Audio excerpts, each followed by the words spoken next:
Sometimes New Zealand travelers focus on the country's deep forests, rugged mountains, mirrored lakes, pristine beaches, and the mysterious fjords. But often her cities are forgotten, just a place to stay over. Some make this mistake with Auckland. Yes, it can be mellow or action-packed, but it's always epic. It's hard to imagine a more physical, diverse city, surrounded by two seaports that frame a narrow neck, punctuated by volcanic cones, and is bordered by farmland of emerald green. From the firmament, you'd be shocked how close the Tasman Sea and the Pacific Ocean come to a secret rendezvous. Whether it's the scenic beauty of the West Coast surf beaches, or the shimmering Hauraki Gulf peppered with sailboats, it's water that holds all the mysteries of Auckland. To get a true taste of Auckland's buffet, one must walk the coast-to-coast footpath from the chaotic inner-city docks. Withered leaves collect at your feet as you stroll through peaceful, serene suburbs. You'll walk up and over volcanic sheep-covered hills, mosey across iconic parks with hectares of seductive green grass with manicured gardens. Towering trees that have waited out the slow passage of time provide a canopy for songbirds flirting with listeners until you've walked the entire isthmus to the looming harbor shimmering in the sunlight. A hike up Mangafahu will uncover an ancient fortress built by Maori warriors to defend attacks from sea and shore. 3 centuries ago, hand-to-hand combat bloodstained this green-carpeted hillside. Today, it's the city's highest natural point, where panoramic views wash over you like a warm summer's wave.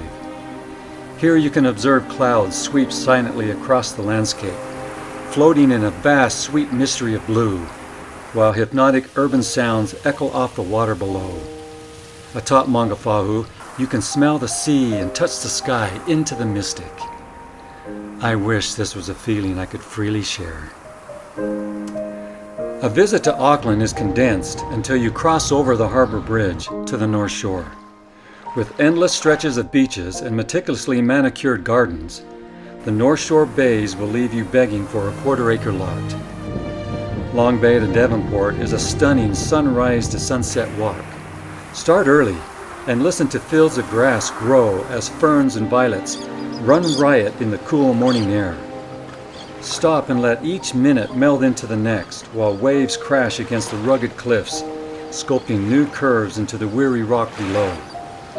The ocean here has a pale blue-green clarity and glows as if lit from within.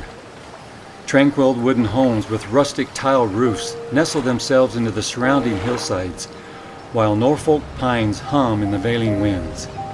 Your aspiring legs will tire, but your eager eyes will beg for more. Sloping elegantly from the Hauraki Gulf, Rangitoto Island majestically shapes the Auckland skyline. A sleeping volcano, the early Maori witnessed its eruption as detailed by oral history and ancient footprints. Walking its path, you're seduced by an indigenous force as you crest its summit. It's the solace of untrammeled wilderness. Pieces of another world hidden far away emerge from the past as ancient melodies ring across the water. As you descend, metaphorical warriors fiercely row harmoniously to their time-honored mantras on the water below. However, the roar of modern history and the pulse-pounding present soon vanish these fighters back into antiquity. The mystery of it all overwhelms me. Across from Rangitoto Island is the heartbeat of Auckland, the streets and lanes of downtown and surrounding villages. Kneeling at the shining altar of change, Central City sparkles in daylight and shines at night. On this bright, crisp autumn afternoon, overhead clouds look soft and innocent as city sounds pulsates in perfect pitch. In the cool, salty air, traffic and pedestrians dance to age-old rhythms as I strolled down memory lane and stepped into her parlor. Scarred by the wounds of time, these old weary feet hear the whispers of a city drawing me near. I've been in a constant search to find out why. Ghostly echoes of another time fight to recapture what has already vanished. However, fading into obscurity, my fate has not cheated me of everything, for this is the world that I love. Auckland's waterfront connects you with every molecule of nature. Whitecaps dancing off the waves, the fragrance of southerly winds, the liquid murmur of blissful water, the ocean mist licking your face, and the flavor of memory written on the crumbling pages of inadequate words. Only by going slowly can you see the fleeting glimpse of the city's fading shadows as fields of watery blue wash over sugar-white beaches racing the rising tide.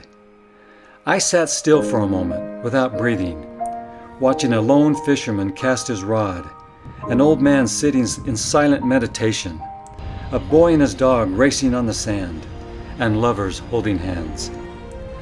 Out in the horizon was a floating motion of a distant pair of wings, and to my side, music drifted from the treetops, and the wind whispered my name. The longings of Auckland are strong and potent, and pierce my very being, and oh, how it aches. To the untrained soul, Auckland may be just a beautiful city on a bay, a place to pass through, but to me, it's where eddies of emotion stemming from the ravages of time swirl through the streets on a comfortable pair of shoes, a place that pushes my limits of my cosmic energy, a place of mystery and wonder, a place I come seeking renewal of my restless spirit. A hypnotic fascination captures each moment. There's quietness without loneliness. It's beyond price, a walk in the rain, like a visit to another planet. It's like touching the sunrise. It's where the voice of living waters never cease, here in God's quiet garden by the sea. Even if I wanted to, I could never be free. Truly, no man found himself suddenly endowed with infinite power could design and make a more beautiful city than Auckland, happy isles of heart's desire. Surely I must go and see. This I know for certain. God, the creator of all that's good, wholesome, and beautiful, is present here, there, and everywhere.